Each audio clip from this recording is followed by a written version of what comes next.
ക്ഷേത്രത്തിൽ വർഷങ്ങളായി നിലനിന്നിരുന്ന ജാതി വിവേചനം മറികടന്ന് നാലമ്പലത്തിൽ പ്രവേശിച്ച ജനങ്ങൾ. കാസർഗോഡ് പിലിക്കോട് ശ്രീ രായരമംഗലം ഭഗവതി ക്ഷേത്രത്തിലുണ്ടായിരുന്ന വിവേചനം അവസാനിപ്പിച്ച് 16 പേരാണ് നാലമ്പലത്തിൽ കയറിയത്. സിജു കണ്ണന്റെ റിപ്പോർട്ടോടുകൂടി ഈ ബുള്ളറ്റിൻ പൂർണ്ണമാവുകയാണ്. ശേഷം നാം മുന്നോട്ട് എന്ന പരിപാടി കാണാം. നമസ്കാരം. കാസർഗോഡ് പിലിക്കോട് രായരമംഗലം ക്ഷേത്രത്തിലാണ് ഒരു ചരിത്ര നിമിഷം ഉണ്ടായിരിക്കുന്നത്.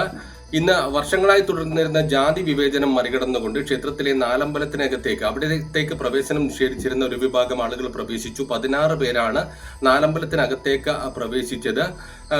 നേരത്തെ ഈ നാലമ്പലത്തിനകത്ത് എല്ലാ വിഭാഗം ആളുകൾക്കും പ്രവേശനം ഉണ്ടായിരുന്നില്ല. നമ്പൂതിരി, വാര്യർ, മാരാർ ഉൾപ്പെടെയുള്ള ആളുകൾക്കാണ് പതിവായി ഈ നാലമ്പലത്തിനകത്തേക്ക് പ്രവേശനം ഉണ്ടായിരുന്നത്.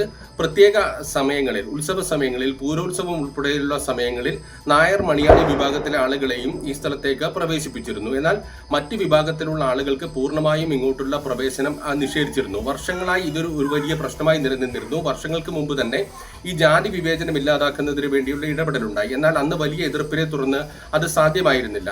അതാണ് ഇപ്പോൾ സാധ്യമായിരിക്കുന്നത്. പ്രദേശത്തെ നിലവ് പുരുഷ സ്വയം സഹായ സംഘം അവരുടെ വാർഷിക യോഗവുമായി ബന്ധപ്പെട്ട് ഈ പ്രദേശത്തെ ഈ ജാതി വിവേചനം അവസാനിപ്പിക്കണമെന്നാവശ്യപ്പെട്ടുകൊണ്ട് ഒരു പ്രമേയം പാസാക്കി. അതിനെ തുടർന്ന് ജനകീയ സമിതി ഒരു ഇടപെടലുണ്ടായി. ഇവർ സാമൂഹ്യ സാംസ്കാരിക രംഗത്തെ പ്രമുഖരുമായും അതോടൊപ്പം തന്നെ രാഷ്ട്രീയ നേതാക്കന്മാരുമായും എല്ലാം തന്നെ ചർച്ച നടത്തിക്കൊണ്ട് ഈ പ്രശ്നം കൃത്യമായി അവതരിപ്പിച്ചു. അതിനുശേഷം ദേവസ്വം ബോർഡിന് ഒരു പരാതി നൽകി. അതോടൊപ്പം തന്നെ ദേവസ്വം വകുപ്പ് മന്ത്രിക്ക് പരാതി നൽകി.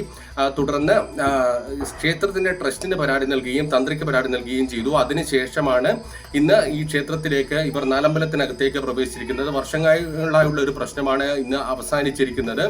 ഏതായാലും ഇതിന്റെ തുടർച്ച എന്ന നിലയിൽ വലിയ തോതിൽ ആളുകൾ, നേരത്തെ പ്രവേശനം നിഷേധിക്കപ്പെട്ട ആളുകൾ ക്ഷേത്രത്തിലേക്ക് എത്തുമെന്നാണ് മനസ്സിലാക്കുന്നത്. നാളെ വിഷു ദിനമാണ്. വിഷുക്കണി ക്ഷേത്രത്തിൽ ഒരുക്കാറുണ്ട്. അത് കാണുന്നതിന് വേണ്ടി നിരവധി ആളുകൾ എത്തുമെന്നാണ് മനസ്സിലാക്കുന്നത്. അതോടൊപ്പം തന്നെ നാലമ്പലത്തിനകത്തേക്ക് നേരിട്ടെത്തിക്കൊണ്ട് ദർശനം സാധ്യമാകുമെന്നാണ് മനസ്സിലാക്കുന്നത്. ഏതായാലും വലിയ ചരിത്രപരമായ ഒരു നിമിഷമാണ് കാസർഗോഡ് പിലിക്കോട് രായരമംഗലം ക്ഷേത്രത്തിൽ ഉണ്ടായിരിക്കുന്നത്.